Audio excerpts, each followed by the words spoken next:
Podcasting from Woodstock, Georgia, welcome to Soul Solutions, a show where we overcome our fears and our limiting beliefs. I'm your host, author, and certified life coach, Terry Kozlowski. Hello, warriors. I wanted to let you know about a beautiful podcast called Stories of Astonishing Light with my friend, KJ Nazrel. She is a licensed psychotherapist and musician nursing a lifelong obsession with stories and conversation about mental health, resilience, creativity, and compassion. The link is in the show notes for you to check out her show.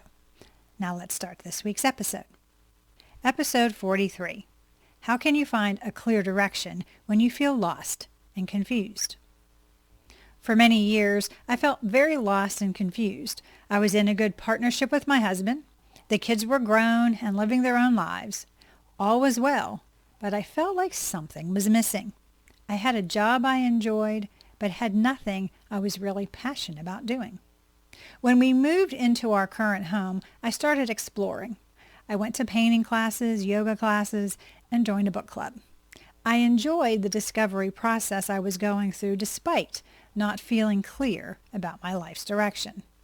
See, you can be happy without clearly knowing what the next step in our lives are.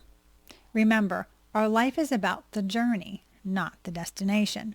So the uncertainty I felt wasn't coming from a place of fear. Instead, the confusion I was in seems to come from a place of, I've done these things, motherhood, climbed the corporate ladder, biker gang leader, but now what? I wasn't comparing myself to others. Instead, I was seeking the next level of my life. The direction I was seeking was an internal growth spurt that caused me to sit down and write my book, Raven Transcending Fear. And the new journey I undertook was nothing I could have ever imagined. But of course, when you allow yourself to be and enjoy life, it's an adventure, even when you feel confused. But how did I go from seeking a direction to actually finding one? Defining direction and why it's important. How we move forward in our lives is what I mean by direction. The internal knowing that we make our choices from a place of love and not fear. We understand we aren't comparing our lives and judging ourselves by another standard. Genuine confusion occurs when our internal and our external worlds don't align. No one can decide what directions our lives should take. Therefore, it is up to us to determine what makes us excited about life. We aren't talking about absolutes because it's an exploration. As we search, we find our own interpretations of what we like and which direction we want to move towards. Suppose we're following the voices of others instead of our own. In that case, we will have a more challenging time being happy because we're doing things we aren't excited about doing. Our souls have a path they would like us to take to become our authentic selves. But we have to learn to get quiet and to hear the whispers of our hearts for us to determine what it's saying. This silence we seek means we have to quiet the egoic voice and the voices of others, giving their opinions of what they think is best for us. We're all needed and we're all called to rise and help those around us with our gifts and talents. It's our mission. And when we are doing it with passion, it isn't work. It's an act of love. Stop overthinking. I was trapped inside my head for over a decade, thinking, rethinking, and overthinking. I did this for every decision I made, big and small, because I was afraid of making the wrong decision or missing out on something. Many times it paralyzed me to keep me from actually making a decision, which is still a choice. All the self-doubt my ego kept in place stagnated me.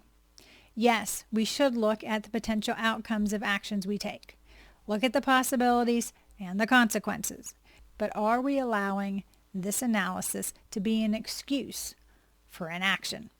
Remember, discomfort is a part of the growth process when we are trying new things. None of us can predict the future, but we can trust that the decision we make today that we're excited about we'll have an overall positive outcome. It may not be as we hoped, but it will be what we need for our next growth spurt. When we accept what is and understand that change is neutral, we can stop overthinking the decision. As we do this, we can start living in the present moment that we are given. This mindfulness allows us to be open-minded about the possibilities of today. Take action in any direction. When I was searching, I didn't stay still. Instead, I immersed myself in painting, yoga, and reading. These actions opened me up to making new connections with others and allowed my creativity to flow. My actions may have seemed a mishmash, but they all steered me towards where I am now. For example, the acrylic painting class got me into creating for my own pleasure and self-care. Through yoga, I learned how to meditate after trying for over 2 years. And book club got me back into teaching women how to overcome their limiting beliefs. Was I scared to move out and try these things? I don't think so, because I was doing something I wanted to do. I was enjoying the time.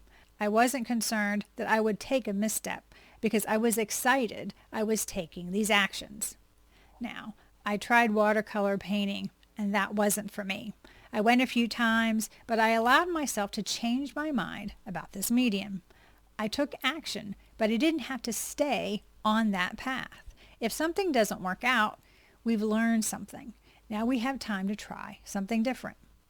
Try, question, take part, experiment, explore as you journey through life. We control the actions we take, and the more we do so, the more adventurous we become. And the more we learn about our authentic selves. The only way to see what's around the corner is to walk around it and look. There are clues to the right direction. During my exploration, I started noticing when I created, I was happy and excited. This awareness helped me see where I would lose time because I was in the flow of what I was doing. I picked up journaling again and started a conversation with myself. I asked myself questions on paper, and suddenly, as I kept writing, the answers from within would come out onto the page. Through this process, I discovered things I didn't understand before.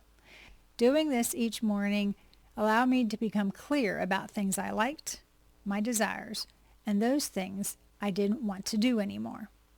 For example, by journaling 3 pages every day, I realized that I really did like to write. And as I continued this discovery process, I realized I was pregnant with the book. Did I find my new direction? Because writing my story wasn't something I ever wanted to do. Yet as I started penning my book, it just poured out of me. Through my searching and trying new things, there were clues to the new direction I was to take. I have a new purpose: write my story of overcoming the innate fear caused by my childhood trauma so I could help others do the same. I spent too long in the valley, and I could help others with a bridge to the other side of fear. Now I had a clear direction. Natural abilities propel us forward. As I moved forward with writing my book, I discovered that my innate abilities seemed to fit with my new direction. I'm a very focused and determined person. My husband says tenacious. I'm well organized, a planner, and I manage my time well. I needed these natural talents to learn about the publishing industry, write the book, create a book proposal, build a website, and blog each week for 2 years before my book was released. When we are using our natural abilities, it's a confirmation that we are on our mission. It helps us stay in a flow state when we lose time because we enjoy what we are doing. It doesn't feel like work when we are done for the day. We have satisfaction with what we accomplished because we feel we've added value to the world. So what are our innate talents? What inspires us that when we are working, we are thoroughly enjoying the process? What energizes us? What are we most proud of? Write out the answers to these questions for yourself to see how to better live in alignment with your authentic self. This awareness allows us to better determine which direction we want to move towards. bringing joy and excitement to our lives.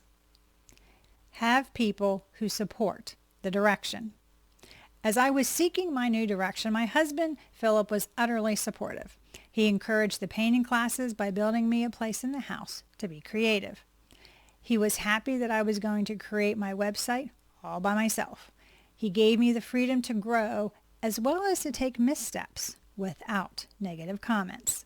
As I moved forward with writing my book, the ladies from the book club were all supportive, asking about the progress, and when Raven Transcending Fear was released, they bought the book. I had surrounded myself with like-minded people who respected my autonomy and yet were present when I needed them to be. This belonging, I felt, is what we all need.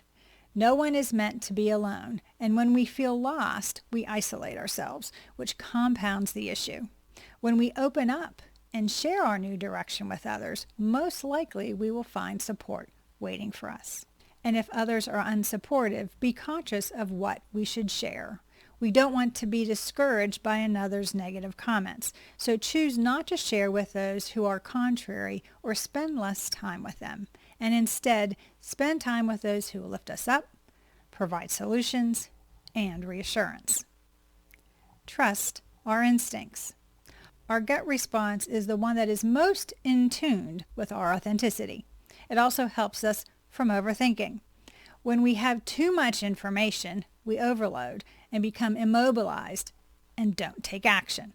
When we take the chance that our instincts push us towards, we learn to fine-tune those gut responses. By listening to the inner voice, the whispers of our soul, we absolutely know we are moving in the right direction. Even if we take a misstep, there's a lesson or an experience we needed to have for our overall growth on this journey of life. When we find our internal light to inspire us, we discover our resilience to keep getting up and moving forward. Outside voices or distractions didn't suppress us from taking the next right action, so we pay more attention to the encouraging voices of our tribe, and we start to believe in ourselves. As we become more authentic, we realize that we can be our authentic selves and others accept us, and we no longer are trying to fit into a mold. Just be ourselves. And our direction becomes more apparent because we are no longer trying to blend in. It doesn't matter where we've been or even where we are, but we can take this moment and choose the next best action to move us towards our dreams. Moving forward in a clear direction. Life happens. We are to enjoy the journey. Although feeling lost isn't necessarily bad, it can mean that we should take time, explore, and discover. We will find the next right action to take that propels us forward in a new direction through self-discovery. It doesn't matter where we are now because you have the power to alter the direction you are moving. You get to choose the path of your life, and there is no shame in changing your course. By the way, there is only one direction we can move, and that is forward. We all are meant to take a life journey that has forward motion. When we take even the most minor steps each day, we will always move in the right direction. Continue the movement forward. Stay strong. Keep your balance. Push past any obstacles and never give up your dreams. As we become more conscious of our authenticity, we can learn to listen to our hearts and follow the path our soul desires to live the life of our dreams. Do you need support to help you find your direction? Do you want a strategy to help you overcome the ego's limiting beliefs and live a successful life? If so, please reach out to me at terrykozlowski.com and we can put together an action plan for you to create the life you desire. To hear more about my story of overcoming, check out my book, Raven Transcending Fear, now available on Amazon. The link is in the show notes, or you can go to raventranscendingfear.com. Thanks for listening to Soul Solutions with Terry Kozlowski. If you'd like the show and want to learn more, check out terrykozlowski.com, where you can find the links to everything we talked about in this episode. Please subscribe to the show so you'll never miss an episode as we overcome our fears and our limiting beliefs.